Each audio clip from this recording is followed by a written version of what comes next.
अस्सलाम वालेकुम warahmatullahi wabarakatuh। आप लेक्चर सीरीज़ देख रहे हैं और इसमें हम चौथा जो है ना एक हमारा स्मॉल लेक्चर है थोड़े से टाइम का। ये मैंने छोटे छोटे पार्ट्स बनाए हुए हैं ताकि आप एक एक चीज़ को सीखते जाएं और आगे मूव करते जाएं। अच्छा, इसमें स्टूडेंट हम ये देखने जा रहे हैं कि पैराग्राफ की कैसे करते हैं। तो जस्ट हम ये करते हैं, देखिए जिस चीज़ की आपने सेटिंग करनी है, लेट्स सपोज ये जो मेरे पास लिखा हुआ है, मैं इसकी जो आप देख रहे हैं एंड से लाइनें इक्वल नहीं हैं, या मैं इसे सेंटेंस को पहले मैं ऐसी शेप में लिख लेता हूँ ताकि आपको अच्छे तरीके से गाइड कर सकूँ। जैसे ये देखें मेरे पास ये पैराग्राफ लिखा हुआ है।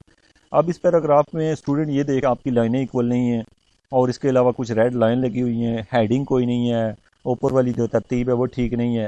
तो सबसे पहले तो आप ये क्या करें, चीज़ों को लिख लिया, लिखने के बाद जो अरेंजमेंट है वो मैं आपको बता रहा हूँ। आज जो स्लाइड हम पढ़ेंगे वो है पैराग्राफ। पैराग्राफ के अंदर आप क्या क्या चेंज करते हैं, देखिए सबसे पहले जो ऊपर पे हमें ये हेडिंग दिया हुआ है, हेडिंग को हम लोग क्या करते हैं, इस हिस्से को आप पिछले में पढ़ चुके हैं फ़ॉन्ट के बारे में। मैं पहले इसे ना चूँकि सेंटेंस का आप अपर केस कर देता हूँ, अपने तमाम को मैंने कैपिटल लेटर में कर दिया। अब मैं इसको जो है ना सेंटर पे लेके आता हूँ, तो ये मेरे सेंटर में आ गया। अब देखें मैंने समझ लिया कि लेट सपोज ये मेरा जो है ना वो हेडिंग हो गया, आपके टॉपिंग का सपोज ये हेडिंग हो गया। अच्छा, तो मैं समझता हूँ चलें जी ये जो है ना मैं इसे हटा देता हूँ यहाँ से। गलती से ये क्लिक हुआ है स्क्रीन पे, मैं इसे हटा लूँ। ओके, जो सपोज़ कि आप ये समझें कि यहाँ तक जो है ना ये हम आपके टॉपिक का हेडिंग हो गया। अब आपने स्टूडेंट नीचे लिखा होगा जो भी है, ये जो लाइनें हैं ये आप एंड से इक्वल नहीं है। तो इस पैराग्राफ में ये देख रहे हैं आप लाइनें जो आपको नज़र आ रही हैं पैराग्राफ के ऊपर, ये इनका काम ये होता है कि आप लाइनों को जैसे ऐसे करेंगे तो लाइन देखें कैसे हो गई है, इस तरफ लाने से लाइन टू द पॉइंट इधर हो गई है, इधर से बैलेंस नहीं है। और यहाँ अगर करें तो आपको यहाँ चार ऑप्शन दिखाई दे रहे हैं। सबसे पहले है जस्टिफाई, जस्टिफाई लो और जस्टिफाई मीडियम और जस्टिफाई हाई। अब देखिए जो जस्टिफाई है उसका मतलब ये है कि ये इनको इक्वल कर देगा, यानी कि पैराग्राफ आपका ऐसे दिखाई देगा जैसे एक एक सेंटेंस इक्वल है। जो ये है इसकी शेप के मुताबिक आप देखें तो ये देखें इस तरह की फॉर्म आपको देगा इस तरीके, यानी कि ये हमारे पास ऑप्शन है। अब हमने इसे जस्टिफाई कर लिया, मीन इनकी लाइनों को सबको हमने इक्वल कर लिया। अब आपने देखा कि पैराग्राफ ये लग रहा है। अब देखिए मैं ये चाहता हूँ कि मैं पैराग्राफ लूँ, इंटर करके दो पैराग्राफ हैं सेपरेटली एक दूसरे के इक्वल है। अब स्टूडेंट आपका जो नेक्स्ट इशू है, यानी आपने इन लाइनों के बारे में देख लिया। अब ये कि सम आप कोई चीज़ लिखते हैं, जैसे कि मिसाल के तौर पे यहाँ नीचे में कोई लिख रहा हूँ, तो सपोज मैं लिख रहा हूँ यहाँ पे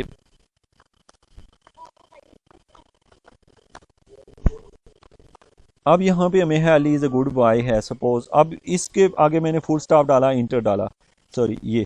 अब यहाँ पे मैंने एंड पे फुल स्टॉप डाला, ये डाला, इंटर डाला। अब स्टूडेंट मैं यहाँ पे कुछ और लिखता हूँ, जैसे ये लिखा, इंटर किया, ये लाइन लिखी, इंटर की, इस तरह की आपने लिखी होंगी। अब स्टूडेंट आप इन तीनों को सिलेक्ट करें। बाद दफ़ा आप पॉइंट में कोई चीज़ लिखना चाहते हैं, MCQs बना रहे हैं या किसी को कोई आंसर कर रहे हैं, तो आपने क्या किया, वो उतनी लाइनों को सिलेक्ट, 3 लाइनों को सिलेक्ट किया। यहाँ पे इन चीज़ों को बोल्ड कहते हैं, ये जो तीनों इन दिए हुए हैं इसको बोल्ड कहते हैं। बोल्ड का जो पर्पज़ होता है, ये आपको ना लिस्ट देता से ना, आप इसके पीछे ये निशान लगा लें, देख रहे हैं आपको नीचे स्क्रीन पे नज़र आ रहे हैं कि देखें आपने उन तीनों के पीछे कुछ डिज़ाइनिंग कर ली है, या फिर आप इन्हें सेलेक्ट करके कोई और डिज़ाइनिंग कर लें। यहाँ पे बोल्ड में से कोई और बोल्ड सेलेक्ट कर लें, सपोज ये ले लें। अगर आप ये नहीं चाहते तो आप नंबरिंग में से कुछ डालना चाहते हैं, जैसे ABC रखना चाहते हैं, नन मीन के आप कुछ भी नहीं डालना चाहते, 1 2 3 ऐसे लिखना चाहते हैं, तो आप इन चीज़ों इन लाइनों के मीनिंग भी आप समझ गए। अब उसके बाद स्टूडेंट ये जो लाइन लिखी हुई है यहाँ पे आप पैराग्राफ देख रहे हैं, इसको लाइन एंड पैराग्राफ स्पेसिंग कहा जाता है। इसका क्या काम होता है, जैसे देखिए ये पैराग्राफ है तो इनके दरमियान में जो लाइनों में एक दूसरे से कंजेस्टेड लग रही हैं, डिस्टेंस आप बढ़ाना चाहते हैं तो आप यहाँ से देख रहे हैं इसका डिस्टेंस, लाइनों के दरमियान जो डिस्टेंस है वो हम इंक्रीज़ कर सकते हैं। इससे आपने ये सीखा। उसके बाद स्टूडेंट बाद दफ़ा हम पेज का कलर बदलना चाहते हैं, यानी बैक साइड चेंज करना चाहते हैं, यहाँ क्लिक करेंगे आप, जिस तरह का कलर बैक से आप लेना चाहते हैं, सपोज आप ऐसा कलर लेना चाह रहे हैं, तो और कलर करना चाह रहे हैं, सपोज हमने ये कलर कर लिया, ये मैं हटाऊंगा तो आपको ये ऐसे दिखाई देगा। तो आपने देखा ये कलर करने के लिए ये जो टर्म है ये यूज़ होती है। इसके साथ साथ आपने ये लाइनें आप यहाँ पे देख रहे हैं, तो ये इंडेक्स को शो करता है, और इन लाइनों की सपोर्ट से आपने जो सेलेक्ट शुदा है उन टर्म को इधर उधर मूव कर सकते हैं। आपने कि आपकी जो लाइनें हैं थोड़ा सा आगे या पीछे जो है ना उनकी तरतीब को वो चेंज कर रहा है, जो कि ऊपर वाले पैराग्राफ से थोड़ा डिफरेंट है, तो इससे आप वो कर सकते हैं। इसके बाद स्टूडेंट फुल टाइम, ये जो सिंबल आप देख रहे हैं यहाँ पे, ये जो कुछ पड़ा हुआ है जिसको हम left to right track direction कहते हैं, और इसको हम पढ़ते होते हैं right to left text direction. तो देखें ये हमें टेक्स्ट डायरेक्शन मीन के आप देख रहे हैं लास्ट लाइन कैसे ये चेंज कर रहा है। आपकी लास्ट लाइन यहाँ पे अक्सर हम उर्दू लिखते हुए हम लाइनों को इधर लाना चाह रहे होते हैं, तो उस एडजस्टमेंट यहाँ से होती है।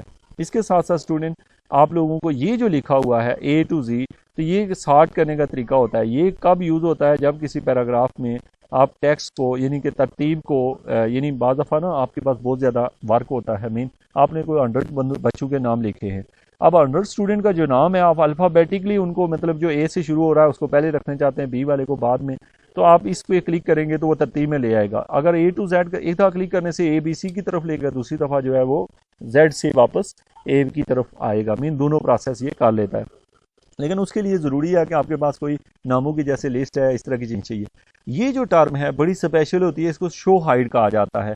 इस टर्म का ये होता है कि इसको क्लिक करने से आप देख रहे हैं कि आपको पैराग्राफ के अंदर बहुत सारे नुक्ते नजर आ रहे हैं। ये नुक्ते बेसिकली स्पेस को शो कर रहे हैं, यानी जो हम कीबोर्ड के ऊपर स्पेस दबाते हैं, अक्सर एक वर्ड के दरमियान हम 2 स्पेस दबा देते हैं, और जब आप कोई बड़ा काम कर रहे होते हैं वर्ड के ऊपर, तो आपको एक स्पेस की भी गलती को काउंट किया जाता है। तो इसलिए हम इसको प्रेस करके ये देख लेते हैं कि कहीं पे जो है ना स्पेस ज़्यादा तो नहीं दी हुई, 2 तो नहीं दी हुई। ये फिर आपको जहाँ पे इंटर प्रेस किया होता है वो भी दिखा रहा होता है, ठीक है। तो इससे हमें ये देख के पता चल जाता है। इसको मैं क्लिक करूंगा तो वापस हटा देता है स्क्रीन से, आपकी स्क्रीन फिर से साफ हो जाती है। इसके अलावा स्टूडेंट यहाँ पे ये जो चीज़ है ये बड़ा इंपॉर्टेंट फैक्टर होता है, ये शो करता है। लेट्स सपोज देखें मैं नीचे जाके आपको ये शो कर दूं कि इसका ताल्लुक टेबल के साथ होता है, या बॉर्डर जो है उसको हम ये ले रहे होते हैं। अब एग्जाम्पल के तौर पे आप लें, देखें मैं नीचे जाके एक टेबल करता हूँ। टेबल चूंकि आगे से आता है वो मैं अगली प्रोग्राम दूंगा, लेकिन मैं थोड़ी देर के लिए एक टेबल लेके आपको खाली ये दिखा देता हूँ कि ये काम कैसे करता है। जैसे कि ये देखें आपने एक टेबल बनाया, अब टेबल के अंदर कुछ वैल्यू आपने लिख दी है, जैसे यहाँ पे भी कुछ लिख दिया आपने, यहाँ पे भी लिख लिया। अब सम टाइम आप नोट्स पे देख रहे होते हैं कि आपको टेबल तो दिखाई दे रहा होता है, लेकिन टेबल फॉर्म में चीज़ें लिखी होंगी, लेकिन आपके साथ ये होगा उन चीज़ों के साथ कि वो टेबल का जो बाउंड्री है वो नज़र नहीं आ रही होती है। तो आप क्या करते हैं, चूँकि टेबल के बारे में हम बाद में पढ़ेंगे, अगले लेक्चर्स में पढ़ेंगे, यहाँ पे इसका मतलब ये होम में से हम ये पढ़ें और इस चीज़ का वर्क पढ़ें। इसको कैसे यूज़ करते हैं, पहले आप यहाँ क्लिक करें, आपका टेबल हो जाएगा। यहाँ पे आएँ, यहाँ पे हमें ऑप्शन होते हैं कि आप बॉर्डर कैसा डालना चाहते हैं। जैसे मैंने लिखा नो बॉर्डर, देखिए वो चीज़ें लिखी हुई वहीं की वहीं हैं, लेकिन आप टेबल दिखाई नहीं दे रहा। अब ये जो टर्म है ये इसके अंदर बहुत सारे ऑप्शन है कि आप कहाँ पे लेफ्ट पे लाइन लेना चाहते हैं, राइट पे लेना चाहते हैं, उसके गिर्द बादल डालना चाहते हैं, कुछ भी जो है ना वो डिज़ाइन यहाँ पे दिए हुए हैं। तो एक तो आपको मैंने जो है ना पैराग्राफ स्लाइड के बारे में इस लेक्चर में मैंने आपको बताया। अगले लेक्चर में हम लोग स्टाइल के ऊपर डिस्कशन करेंगे। स्टाइल के साथ जो है ना हम कोशिश करेंगे कि एडिटिंग की भी बात कर लें, और ये हमारे जो है ना मेन 2 टॉपिक होंगे। तो थैंक यू स्टूडेंट, आप इसको कंटिन्यू कीजिए। Thank you very much.